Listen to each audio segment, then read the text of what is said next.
नमस्कार दोस्तों, स्वागत है आपके अपने चैनल विधि जुडिशियल एकेडमी में। और इस लेक्चर में we are going to learn section 130 and 131 of the Indian Evidence Act which now have become section 135 and 136 of the BSA respectively.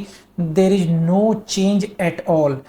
Explanation will remain same, concept will remain same, means everything same. सिर्फ आपको sections का adjustment करना है. So let's start the class. So let's start with the section 130, 131 and 132. So 130 and 131 are important only for your prelims, but 132 is important for your mains as well. बहुत important है 132, 130 and 131 only for prelims. Right P for prelims. देखना क्या है? Language series.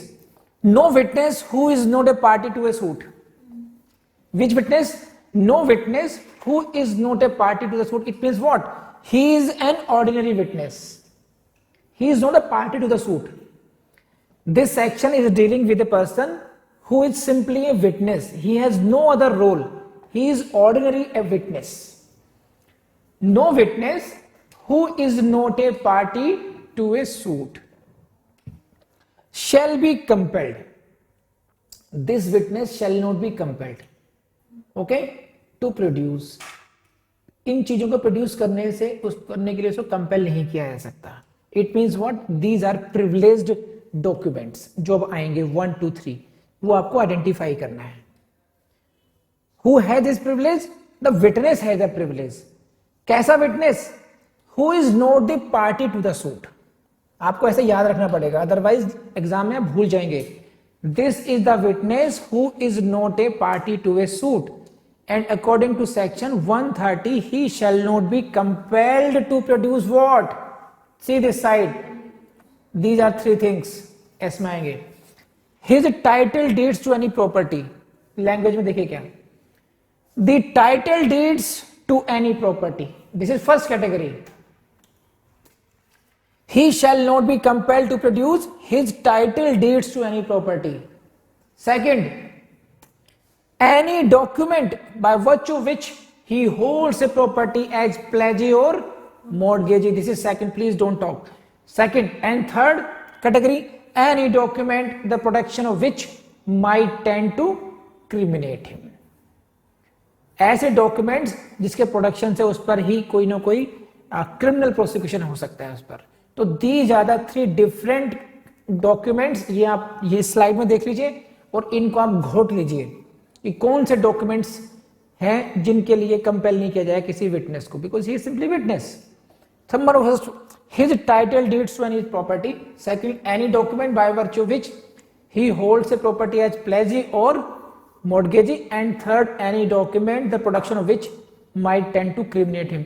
तो these are the 3 different kind of documents for which a witness, a ordinary witness shall not be compelled to produce. Got it? If he is being, he can seek privilege. So therefore this is also privileged document. Qua this witness. Got it? Unless he has agreed in writing. कब कर सकते हैं compel? When he himself has agreed in writing. किसके साथ? With the person. इधर देख लीजिए पहले स्लाइड को। He has agreed कैसे? In writing. देखो in writing को मैंने अलग से क्लियर इसलिए किया क्योंकि यहीं से क्वेश्चन पूछा जाएगा आपसे। It is not verbal agreement. This is written agreement. किसके साथ? With the person. कौन सा person? Seeking the production of such deeds or some person through whom he claims. जो व्यक्ति चाहता है कि आप डॉक्यूमेंट लाओ, प्रोड्यूस करो, अगर आपने उसी के साथ रिटन एग्रीमेंट कर रखा है, in that case you can be compelled. Otherwise, if you are a only witness, then you shall not be compelled to produce these 3 kind of documents. Decipher कर लिया? समझ में आ गई बात को? टेक्निकलिटी समझ गए इसमें? तो when can a witness be compelled to produce such documents? Only one condition, when he has agreed in writing. Agreed with whom? With the person who is seeking the production of documents. जो व्यक्ति चाहता है कि court में वैसे documents को produce किया जाए, only then he can be compelled to produce such documents. Are you getting this point? This is a privilege of a witness. कैसा witness? Who is not party to the suit. He is an ordinary witness. He has privilege. This is your suit. This is a suit between you and you. Why should I produce my deeds? Why? Why I should produce something which can incriminate me? Why? You cannot compel me. I can seek protection of section 130. But if I have agreed with you, yes, whenever you will call, whenever you will say, I will produce those documents, then I can be compelled to produce those documents. It means I have waived my privilege through that written agreement. So this is section 130. मैं पढ़ देता हूं. A witness cannot be compelled to produce title deeds or a mortgage deeds. ठीक है? In a case to which he is not a party. एक तो ये वाली बात हो गई, जिस केस में पार्टी नहीं है उस केस में उसको दो डॉक्यूमेंट्स हो गए, टाइटल डीड्स और मॉर्गेज डीड्स. ये एक दो कैटेगरी हो गई. नाउ मान लो वही डॉक्यूमेंट्स ऐसे हो कि इन कैटेगरी में नहीं आ रहे हैं, वो टाइटल डीड में भी नहीं आ रहे हैं और मॉर्गेज या प्लेस डीड में भी नहीं आ रहे हैं वो. If a deed required to produce is not a title deed, है ना, can he claim protection? No, he cannot claim protection, but he can claim protection only when witness can claim protection under section 130 only if production of the deed might tend to incriminate him. बात समझ आ रही है? सो documents को हम दो category में बांट देते हैं. फर्स्ट इज टाइटल डीड और मॉर्गेज डीड, प्लेस डीड. यहां पर तो उसको एब्सोल्यूट प्रिविलेज है. अब अदर डॉक्यूमेंट्स में he can seek protection of 130 only if he says कि such production of such documents will incriminate him. Got it or not? तो ये है, इसमें ध्यान रखना पड़ेगा. तो ये जो डॉक्यूमेंट्स का नाम बता रहा हूं मैं आपको, टाइटल डीड्स, इसलिए देखिए यहां समझ लीजिए ढंग से पहले, प्लीज सी दिस साइड. पहला डॉक्यूमेंट क्या हुआ? Title deeds. दूसरा डॉक्यूमेंट क्या हुआ? मॉर्गेज और प्लेस डीड्स. मान लीजिए अगर ये डॉक्यूमेंट है, he has absolute privilege, he can seek protection without any condition. लेकिन अगर डॉक्यूमेंट कुछ और है, then he can be compelled. इसका मतलब ये नहीं कि विटनेस है तो कुछ कंपेल किया ही नहीं जा सकता उसको. He can be compelled to produce the documents other than these two documents. लेकिन other documents if they are, if इस कैटेगरी में आते हैं, intend to incriminate him, again he can seek the protection of 130. समझ बात इसकी language कब? तो एब्सोल्यूट प्रिविलेज इस कैटेगरी में भी, इस कैटेगरी में भी. Other for other documents he can be compelled to produce, but he can seek privilege if the documents comes into third category. It means what? It tends to incriminate him. Got it? और कब कर सकते हैं? When he has agreed in writing with the person seeking protection of such documents. तो this is 130. कर लेंगे आप. 131, please go to 131. ये क्या कहता है? हेडिंग देखना. प्रोटेक्शन ऑफ डॉक्यूमेंट्स और electronic records which another person having possession could refuse to produce. Very good. See, इसको पढ़ने से पहले समझ लीजिए आप, इस लाइन को समझ लेंगे जो मैंने यहां लिखी है, तो आपको फिर इसका समझ में आ जाएगा, मीनिंग समझ में आ जाएगा. This section is intended for the protection of persons whose documents are in possession of some other person, such as their attorney, वकील, etc. ये ऐसे लोगों की सुरक्षा के लिए है, प्रोटेक्शन के लिए है, जिनके डॉक्यूमेंट दूसरे के कब्जे में है. डॉक्यूमेंट मेरा, लेकिन कब्जे में किसके? आपके कब्जे में है इस समय. Getting this point? सपोज कीजिए मेरा डॉक्यूमेंट है एज ए विटनेस, मेरी टाइटल डीड्स है आपके कब्जे में है, लेकिन तो मेरे प्रोटेक्शन के लिए कैसे हैं? अभी हमने 130 में पढ़ा. 130 में क्या पढ़ा? A witness shall not be compelled to produce his title deeds. मेरी टाइटल डीड्स आपके कब्जे में है, मैं विटनेस के रूप में आ गया. 130 में आई एम कवर्ड नाउ कि I shall not be compelled, but she is not. Madam कहां खो जाती हैं हम, है ना? चलिए रिपीट करता हूं. 130 में witness shall not be compelled to produce his title deeds. अब suppose I am an ordinary witness, I have come before the court to depose.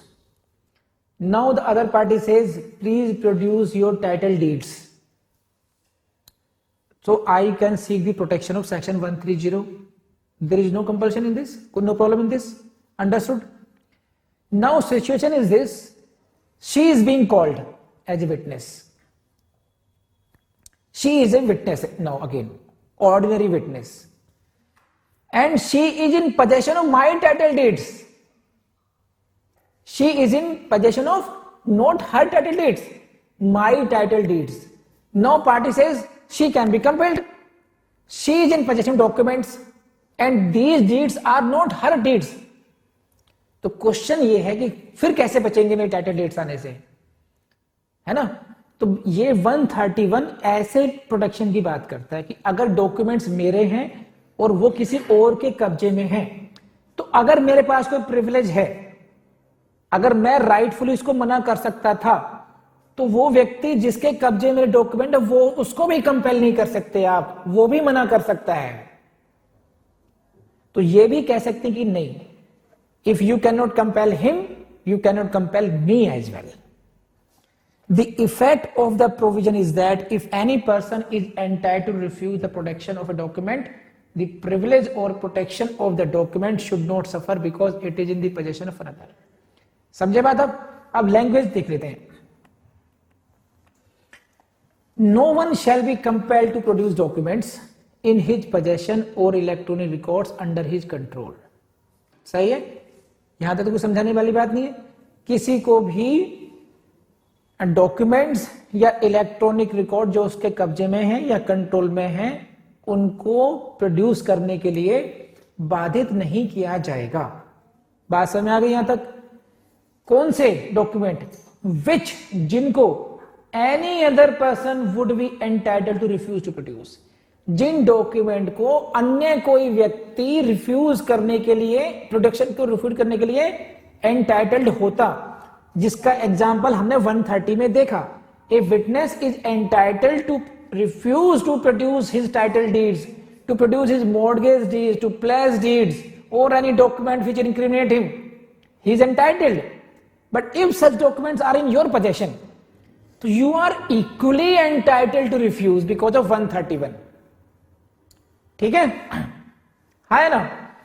If they were in his possession or control, unless such last mentioned person consents to their protection. This is an exception.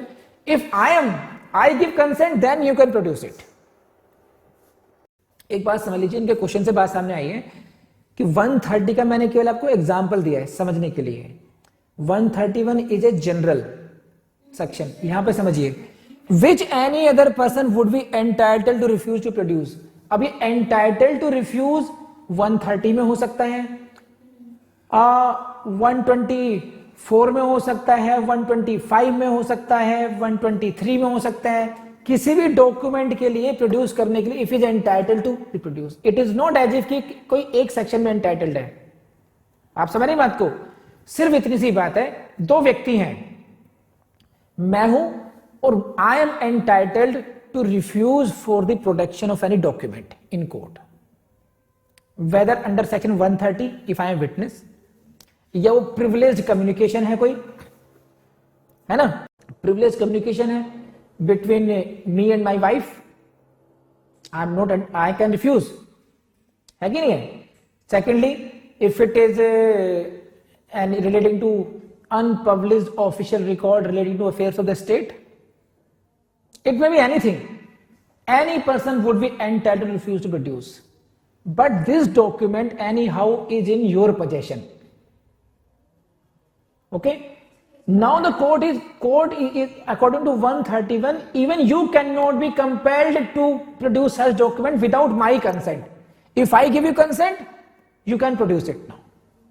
This is 131. कर लेंगे?